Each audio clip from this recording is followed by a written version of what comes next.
संसार के प्रति जो प्रेम होता है उसको बोलते हैं आसक्ति, और भगवान से जो प्रेम होता है उसको बोलते हैं भक्ति। संसार से जो प्रेम है उसको बोलते हैं राग, और भगवान से जो प्रेम है उसको बोलते हैं अनुराग। हम लोग राग से निकलकर अनुराग में आ जाएं, क्योंकि जब तक राग रहेगा तब तक द्वेष बना रहेगा। ये जोड़ा है कुछ चीजों का, जैसे अहमता और ममता का जोड़ा है, उसी प्रकार राग और द्वेष का जोड़ा है। जैसे दिन और रात का जोड़ा है, स्त्री पुरुष का जोड़ा है, उसी प्रकार राग और द्वेष है। जब तक जीवन में राग रहेगा तब तक द्वेष भी रहेगा, और जब तक राग द्वेष रहेगा तब तक भगवान की प्राप्ति भी संभव नहीं है और सुख की प्राप्ति भी संभव नहीं है, क्योंकि वो राग द्वेष हमें परेशान करे रखेगा, उद्विग्न बनाए रखेगा, विचलित किए रखेगा। कभी किसी से प्रेम हो गया, थोड़ा उसने हमारे प्रेम के अनुरूप व्यवहार नहीं किया तो हम परेशान हो गए। अपेक्षा थी पुत्र हमारी सेवा करेगा, उसने थोड़ा सा कुछ ऊंचा बोल दिया, अवहेलना कर दी, हम पूरे दिन टेंशन में बैठे। लगता था पत्नी आएगी, बड़ा प्रेम करेगी, पत्नी ने कुछ अनुरूप नहीं किया तो परेशान हो गए। तो राग होगा तो भी परेशानी होगी, और द्वेष होगा तो अंदर ही अंदर जलते रहेंगे। तो राग से अनुराग में जिए। अनुराग का मतलब है भगवत प्रेम। आसक्ति माने संसार के लोगों में प्रेम करना, और भक्ति मतलब है भगवान से प्रेम करना। कथा का उद्देश्य है कि हमारा जो प्रेम अभी संसार में है वो संसार से हटे और भगवान से हो जाए। अब एक प्रश्न खड़ा होगा कि क्या परिवार के लोगों से प्रेम ना करें, क्या किसी और से प्रेम ना रखें? और यदि ना रखें तो फिर घर गृहस्थी कैसे चले, परिवार कैसे चले, व्यवस्था कैसे चले? देखो, प्रेम तो सबसे करना है, लेकिन आसक्ति के कारण नहीं, बल्कि इस नाते कि ये सब भगवान के हैं और भगवान मेरे हैं, इस नाते सबसे प्रेम करें। मानहो सबही राम के नाते, मैं भगवान का हूं और ये भी भगवान के हैं, तो भगवत स्वरूप से सबसे प्रेम करें, सबका आदर करें, सबका सत्कार करें, लेकिन भगवान के मानकर, अपना मानकर नहीं। क्योंकि अपना मानोगे तो गड़बड़ हो जाएगी, और भगवान का मानोगे तो फिर जीवन में फंसोगे नहीं। भक्ति का मतलब भगवान से प्रेम होना। और जब हम कथाओं को सुनेंगे तो कथा सुनते सुनते मन में भगवत प्रेम जगेगा, तो हमारे अंदर भक्ति आ जाएगी। अच्छा, भक्त का सीधा सा अर्थ बतलाएं तो जो भगवान से कभी विभक्त ना हो वो भक्त है। भगवान से कभी अलग ना हो, हर समय उन्हीं का चिंतन करता रहे। बाजार में गए, बढ़िया केले रखे दिखे तो मन में इच्छा हो कि अरे कितने सुंदर फल रखे हैं, ये तो मेरे ठाकुर जी को चढ़ते। कहीं कोई बढ़िया वस्तु रखी दिख जाए, रसमलाई रखी है, तो रसमलाई देख करके मुंह में पानी तो बहुतों के आता है, पर रसमलाई देख करके भगवान की याद आ जाए कि भैया कितनी बढ़िया रसमलाई रखी है, तो ठाकुर जी को भोग लगना चाहिए। ये भक्ति का लक्षण है। कोई बहुत बढ़िया वस्त्र दिखा, तो कितना सुंदर वस्त्र है, तो मेरे ठाकुर जी को चढ़े।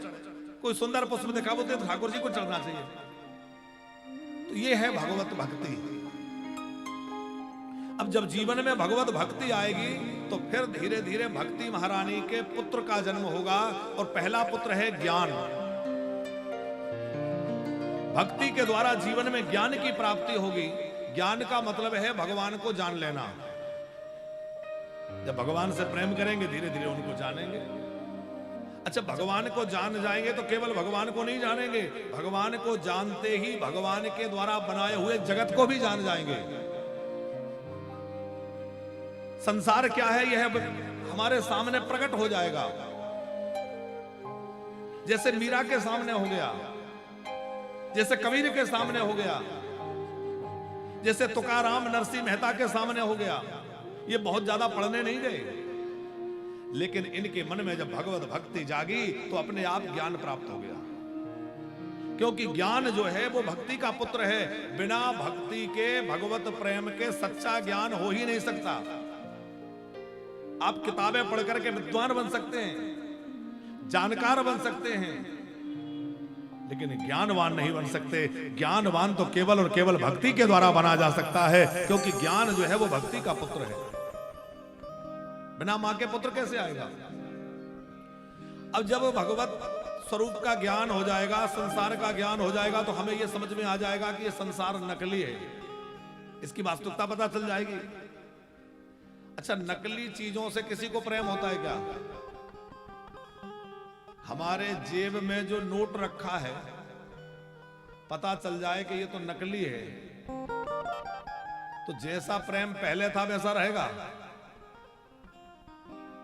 हमें किसी ने अंगूठी दी, हम बड़े सवाल के रख रहे हैं कि भैया अंगूठी मिली, और बाद में पता चले कि नकली है, तो प्रेम रहेगा उससे? फिर हम उसको उतना सवाल के रखेंगे, अरे वो तो नकली है, कहीं भी रख दो। तो जैसे ही संसार की वास्तविकता पता चलेगी कि ये नकली है, जानते तो सब हैं, पर ज्ञान ऊपर से नहीं होता, ज्ञान अंदर से होता है। और जब अंदर से वो बात समझ में आएगी तो छोड़ना कुछ नहीं पड़ेगा, सब अपने आप छूट जाएगा, जैसे मीरा जी का छूट गया। फिर एक ही शब्द मन से मुख से निकलेगा, मेरे तो गिरधर गोपाल दूसरो न कोई। जैसे मीरा कहती है ना, क्या कहती है मीरा जी? मेरे तो गिरधर गोपाल दूसरो न कोई। अच्छा देखो, ये कहना तो सरल है कि मेरे तो गिरधर गोपाल, लेकिन जो दूसरी कड़ी है कि दूसरा ना कोई, ये मुश्किल है। ये तो हम लोग भी कह देते हैं कि मेरे तो गिरधर गोपाल, पर ये नहीं कह पाते कि दूसरा ना कोई। हम कहते हैं पत्नी भी हमारी है, बच्चे भी हमारे हैं, घर भी हमारा है, मकान भी हमारा है, खेत भी हमारा है, और भगवान भी हमारे हैं। तो हमारे ममता के धागे बटे हुए हैं। मीरा कहती है दूसरा ना कोई, मेरा और कोई नहीं है, क्योंकि उनको भक्ति के द्वारा वह ज्ञान प्राप्त हो गया कि वस्तुतः संसार में हमारा कौन है। लेकिन ये इतनी जल्दी नहीं होगा, ये कहने से भी नहीं होगा, सुनने से भी नहीं होगा, ये अभ्यास की चीजें हैं। बहुत सारी चीजें ऐसी हैं जो केवल अनुभव से सीखी जा सकती हैं।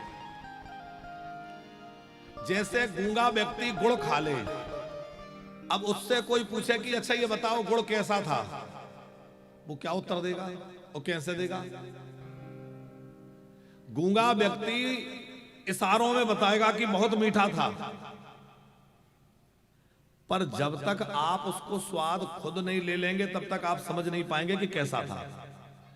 अच्छा, गूंगे की बात छोड़िए, कोई साधारण व्यक्ति भी हो और उसने बढ़िया कोई मिठाई खाई, अब आप उससे पूछे कि कैसी थी, वो कहेगा बहुत अच्छी थी। नहीं नहीं, कैसी थी? बोले मीठी थी। तो मीठी तो बहुत चीजें होती हैं, शक्कर भी मीठी होती है, गुड़ भी मीठा होता है, मिश्री भी मीठी होती है, गुलाब जामुन भी मीठी, पर हर मिठाई का स्वाद अलग होता है कि नहीं? अब वो व्यक्ति खूब कह रहा है मीठी थी, बहुत अच्छी थी, बड़ी स्वादिष्ट थी, बड़ा अच्छा था, पर जब तक आप उसको अपनी रसना पर नहीं रख लेंगे उसका स्वाद समझ में नहीं आएगा कि वस्तुतः बात क्या है।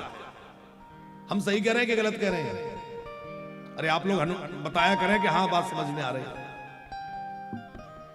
जब हम उस वस्तु का स्वाद स्वयं ले लेंगे तो पता चलेगा कि वास्तव में उसका स्वाद कैसा है। उसी प्रकार हम कितना भी कोई कहे भगवान ऐसे हैं, भगवान ऐसे हैं, भगवान ऐसे हैं, पर ऐसे बात समझ में नहीं आएगी जब हम खुद स्वाद ले लेंगे।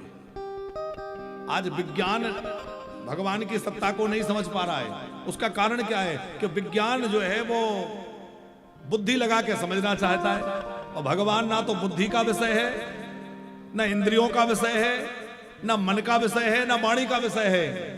मन समेत जहां जाए ना वाणी, मन भी वहां नहीं जा सकता, वाणी भी वहां नहीं जा सकती, बुद्धि भी वहां नहीं जा सकती।